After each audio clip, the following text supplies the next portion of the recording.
দুর্গাপূজা চলে আসলো, সবাই জামা কাপড় নিয়ে হয়ে গেল। আমি কবে নিব? আজকে বাবাকে বলতে হবে জামা কাপড় নিব।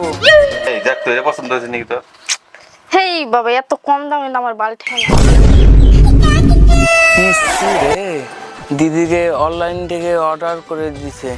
আর বান্ধবীরা কত দামি দামি পরে যাইবো কত। দূর, আজকে বাবার কাছে জামা কাপড় চাচ্ছে।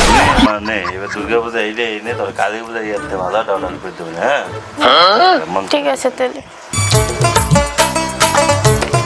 বাবা বাবা, দিদিকে অনলাইন থেকে জামা কাপড় কিনে দিছো, আমারটা কবে দিবা তুমি? ওরে তাই কই এক বস্তা ধান রয়েছে, যা তো ভাঙাই নিয়ে তুমি করতে।